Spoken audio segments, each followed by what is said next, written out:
misericórdia de Deus nos alcance. Amém? Porque sem Cristo, sem Jesus, nós nada somos. Ele é a nossa força, Ele é a nossa paz.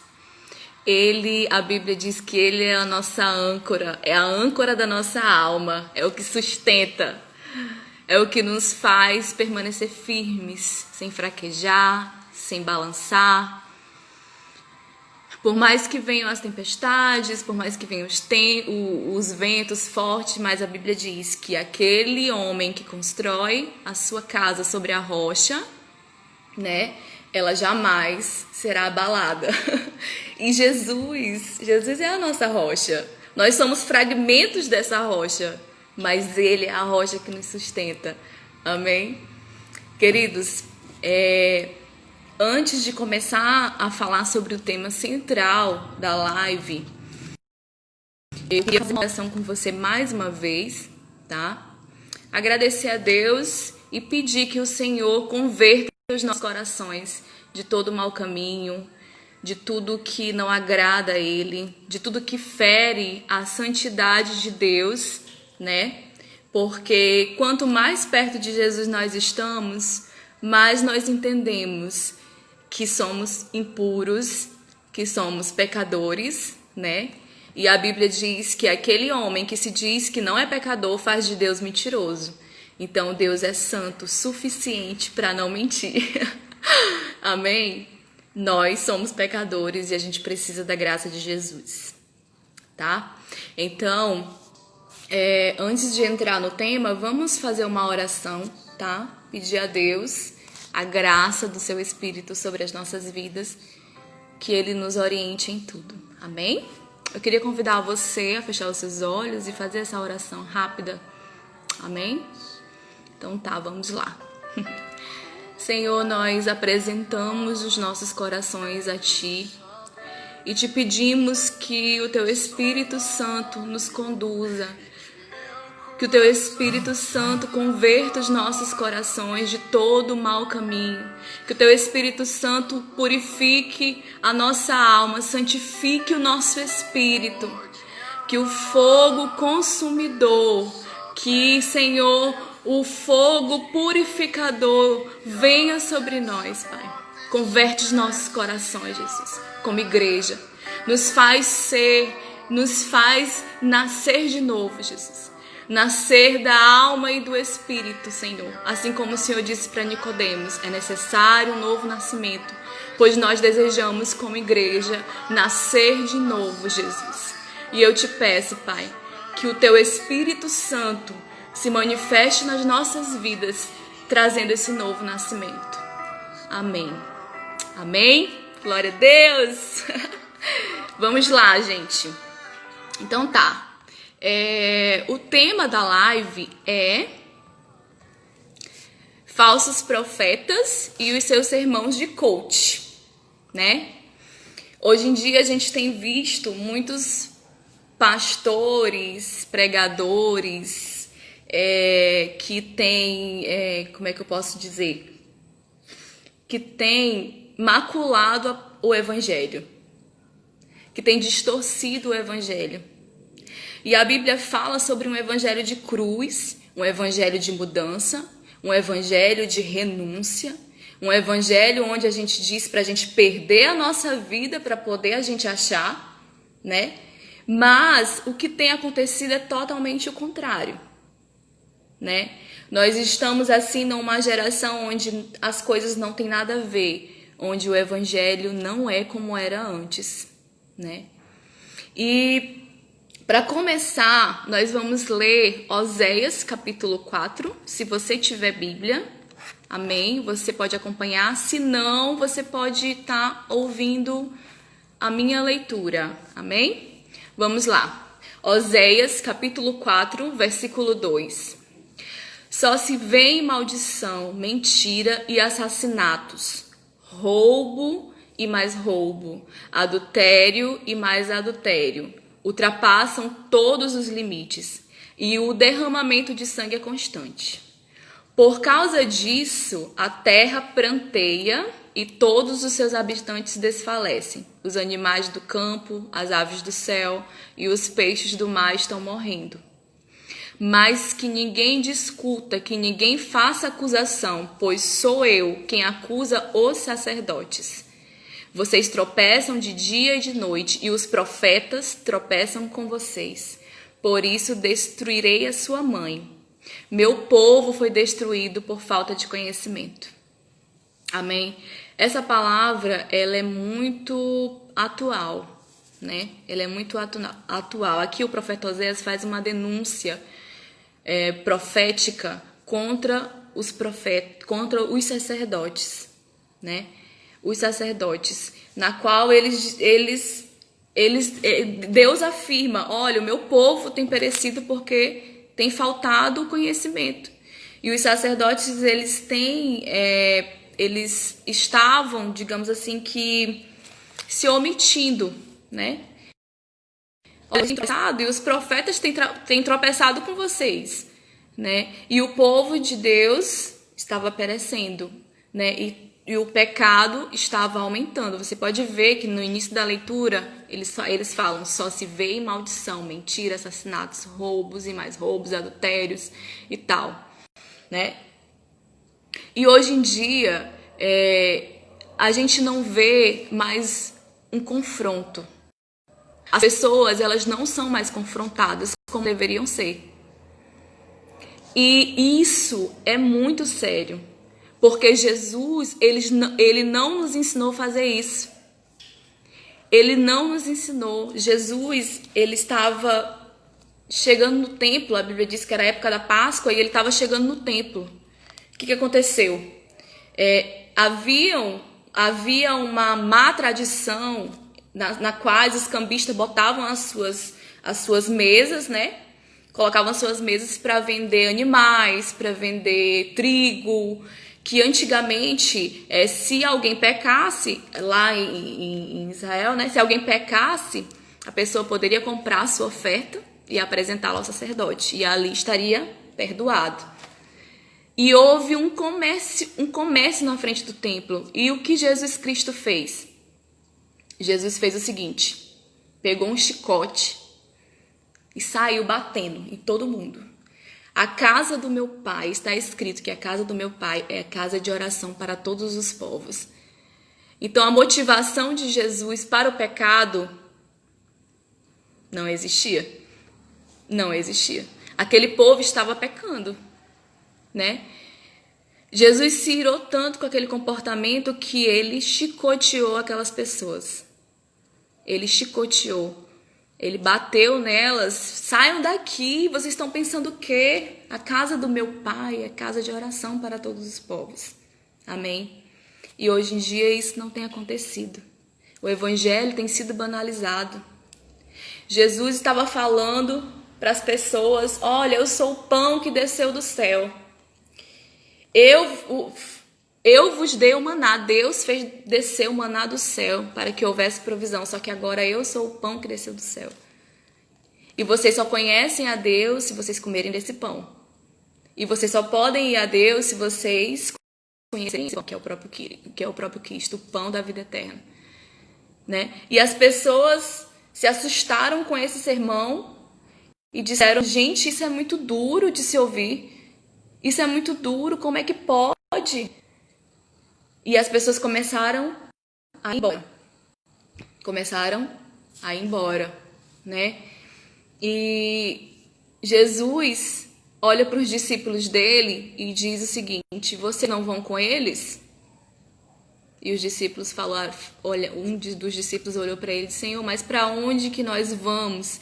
Se somente em ti há palavras de vida e vida eterna. Amém? Então, assim, as palavras duras, a exortação contra o pecado, ela nos leva à vida. O nosso coração é desesperadamente corrupto e enganoso. E Jesus conhece o coração do homem. Jesus conhece o coração do homem. Amém? Quando Jesus começa a falar em Mateus 24, Vamos ler lá, por favor, Mateus 24. Eu vou ler aqui para vocês, para ficar mais fácil. Mateus 24, versículo 4. Ele diz o seguinte: Jesus lhe disse: não deixe que ninguém engane vocês. Amém? Não deixe que ninguém engane vocês. Versículo 11 e 12. Aparecerão falsos profetas que enganarão a muitos. O pecado aumentará por toda parte e esfriará o amor de muitos. Amém? Mas aqueles que ficarem firmes até o fim serão salvos, e as boas novas do reino serão pregadas pelo mundo inteiro para que todas as nações as ouçam. Amém? Então, queridos, os falsos profetas, eles existem. Hoje em dia, a gente vê igrejas onde esses falsos profetas têm se levantado, né? E têm pregado a teologia da prosperidade, têm pregado um Deus terapêutico, um Jesus que é amor, que é estilo hippie, né? Paz e amor. Só que a Bíblia não diz isso. Né? A Bíblia não diz Jesus nos amou, amém? O homem pecou e destituído foi da glória de Deus. O Filho de Deus, o Deus Filho, encarnou, nasceu, cumpriu o seu ministério aqui na terra, morreu na cruz, morreu no madeiro, se fez maldito para nos salvar. Se fez maldito para nos salvar, amém? E o que a Bíblia diz sobre isso? Jesus se fez maldito para nos salvar. É o tempo de misericórdia. Do momento em que Jesus nasceu, do momento em que Jesus morreu, até hoje nós temos vivido o tempo da misericórdia de Deus, o tempo da graça. Mas essa graça, ela não é barata. É preciso mudança de comportamento, é preciso mudança de mente, é preciso mudança dentro do seu coração, né? É preciso isso, é necessário. A Bíblia diz que havia um mestre da lei, que ele chegou para Jesus, né? E Jesus, eu quero ir para o céu, eu quero morar no céu e tal. O mestre da lei, conhecedor da Bíblia, pastor, digamos assim. E ele disse, não, tá tudo bem, agora é necessário que você nasça. Nasça de novo, um novo nascimento. Ele disse, mas como é que eu vou nascer de novo? Eu tenho que voltar para a barriga da minha mãe? E Jesus disse, tu és mestre da lei, tu não está entendendo o que eu estou falando. É necessário um novo nascimento da alma e do espírito. Um evangelho que não te transforma, ele não é evangelho. Se você julga-se filho de Deus, se você julga-se evangélico, né? Evangélico, cristão, e não foi transformado por ele, cara, tem alguma coisa errada. O evangelho é transformação de vida, é perder para ganhar, entendeu? Aquele que perder a sua vida, achá-la, irá achar. Amém? Vamos lá. Romanos 5, 9. Vou ler aqui para vocês.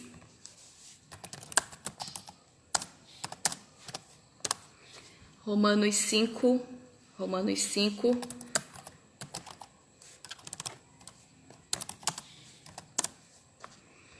Vamos lá. O computador tá lento. Como agora fomos justificados por seu sangue, muito mais ainda seremos salvos da ira de Deus por meio dele. Amém? Então, Jesus, Mateus 24, fala sobre os sinais dos últimos dias, né? Desde quando Jesus voltou, desde quando Jesus veio a primeira vez, já começou o fim dos tempos. É uma janela da graça que está aberta, né? Jesus abriu uma janela e está nos dando oportunidade para nos arrepender e para voltar a Deus, a ser filho de Deus, a ter um relacionamento com Deus, tá? Mas a Bíblia também diz que esse tempo, que essa janela vai fechar, que esse tempo vai acabar, né? E por causa da morte de Jesus Cristo, nós temos essa oportunidade de nos arrepender agora, de mudar agora. Amém? Lá em 2 Tessalonicenses, capítulo 1. Vamos lá. Só um minutinho.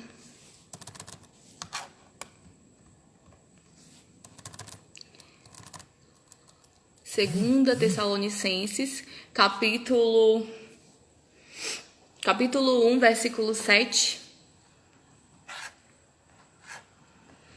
Vamos ler, gente, porque essa palavra é poderosa. Gente do céu. Capítulo 1, versículo 7 ao 10. Por que não quer baixar aqui? Ah, tá, baixou. É justo da parte de Deus retribuir com tribulação ao que eles causam tribulação e dar alívio a vocês que estão sendo atribulados e a nós também. Isso acontecerá quando o Senhor Jesus for revelado do céu. Aqui está falando da segunda vinda. Com os seus anjos poderosos em meio às chamas flamejantes. Ele punirá os que não conhecem a Deus e os que não obedecem ao evangelho do nosso Senhor Jesus Cristo. Gente, isso deve ser desesperador para a gente. Amém? Ele punirá os que não conhecem a Deus e os que não obedecem ao evangelho do nosso Senhor Jesus Cristo. O Senhor virá e punirá. E ele dará a cada um conforme o fruto das suas ações. Amém? A Bíblia fala da vingança de Jesus contra aqueles que não quiseram a Cristo, contra aqueles que são inimigos de Deus. E quando que eu sou inimigo de Deus? Quando eu sou amigo do mundo. A Bíblia diz que o mundo jaz no maligno. Amém? A filosofia, a ideologia, né, na qual a gente tem vivido, onde as pessoas têm disturpado tudo, têm mudado. Gente, isso daí não existe.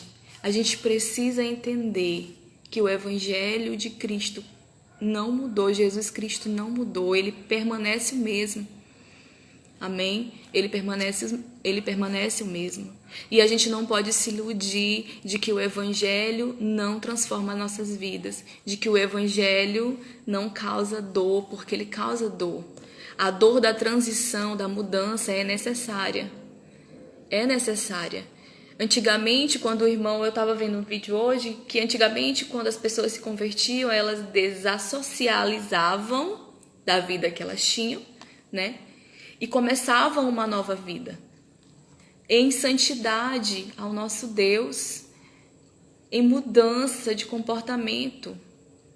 Mas, hoje em dia, tem sido entranhado uma mentalidade de que, o meu Deus é amor, o meu Deus é amor, o meu Deus é amor, mas o meu Deus também é justiça.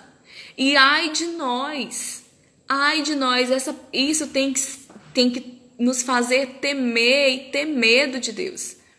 Amém? Porque do Senhor é a sua vingança. E como acontecerá isso? Né? Porque a Bíblia diz, ele punirá os que não conhecem a Deus e os que não obedecem o evangelho do nosso Senhor Jesus Cristo. O evangelho que não tem relacionamento com Deus e que não obedece ao evangelho do nosso Jesus Cristo. Ele virá e punirá. Amém? E a gente precisa guardar os nossos corações e os nossos ouvidos desses falsos profetas que nos iludem com uma vida barata, que nos iludem com seus falsos discursos motivacionais, né? Aonde a gente entra na igreja e a gente pode conseguir um emprego, onde a gente entra na igreja e pode conseguir um carro, conseguir alguma coisa, né? Só que a Bíblia não fala sobre isso. Os cristãos da igreja primitiva, eles deram a sua vida para que o evangelho continuasse. Entendeu? Eles deram a sua vida. Gente, pessoas morreram para que Jesus Cristo fosse conhecido a nós, para que Jesus fosse conhecido, para que o evangelho de Jesus Cristo fosse anunciado. Amém? E a gente se prende a isso, ao nosso conformismo, à nossa vida, entendeu? Na qual a gente quer fazer as nossas vontades. E não é assim. Não é dessa forma. Jesus não nos chamou para fazer a nossa vontade. Jesus nos chamou para fazer a vontade de Deus. Amém? Para manifestar a vontade de Deus, fazer tudo para a glória de Deus. A Bíblia manda a gente fazer tudo para a glória de Deus. A gente precisa voltar ao primeiro amor, voltar a ter reverência nos cultos, voltar a ter reverência dentro da igreja e fora da igreja. Entendeu? Porque a gente vê hoje cristãos que são cristãos dentro da igreja, mas não são cristãos fora dela. Você chega no trabalho, tem mau testemunho. Você chega na família, tem mau testemunho. Você chega... O cristão vai fazer uma viagem, lá ele não é cristão, ele é outra pessoa. Gente, é questão de caráter, é questão de identidade. Se você é discípulo de Jesus, você é discípulo de Jesus aonde você estiver. Você deve ser um altar ambulante. Eu falei isso num vídeo que eu gravei. Você deve ser um altar ambulante. Amém? Um altar onde a presença de Deus está aqui, ó. Está aqui dentro do seu coração. A gente precisa converter os nossos corações. Porque a contenda de Deus é conosco, é com a igreja, é com os sacerdotes, amém? É com os profetas que tem promovido mais o pecado do que a verdade, porque tem medo de perder o seu público. E isso não é de Deus, e Jesus virá e ele se vingará dessas pessoas. Não sou eu que estou dizendo, é a Bíblia que está falando, amém? Onde esses pregadores não exortam mais, porque tem medo do irmão se ofender. E se o irmão se ofender, ele não vai mais para a igreja. Pois, meu irmão, se for para me ferir com a verdade e eu morar com Jesus, eu prefiro ser ferida por ela. Eu preciso ser ferida com a verdade e encontrar com Jesus Cristo como redimida, do que ser ferida com a mentira e ir para o inferno. Entendeu? Porque muito se tem falado em céu, em misericórdia, em graça, né? Mas não se fala mais no inferno. E Jesus, ele é uma realidade. Assim como existe o céu, existe o inferno. E Jesus, ele não é... Eu costumo falar isso pro meu filho. Jesus, ele não é uma historinha em quadrinhos, né? Porque a gente tem aqueles super-heróis, Capitão América, Super-Homem, né? Que tem várias historinhas. Não, Jesus não é. Jesus é real. Jesus é uma realidade. Jesus não é uma história de era uma vez. Não, Jesus é real. Ele é real. E ele virá. E a Bíblia diz que esse que veio como Cordeiro Santo para se sacrificar por nós, virá também, julgará a terra com seu cedro de justiça. E a Bíblia diz que o cedro dele é de ferro. Amém? E a gente precisa entender isso. Nós somos filhos de Deus. Amém? Nós somos filhos, nós somos separados de Deus por causa do pecado. E o salário do pecado é a morte. Só há um caminho para se encontrar Jesus, como o discurso de Jesus lá em João 6. Eu sou o pão que desceu do céu. Todo aquele que provar desse pão terá a vida eterna. E a gente precisa estar em Jesus. Mas como é essa questão do evangelho? Evangelho é transformação de vida.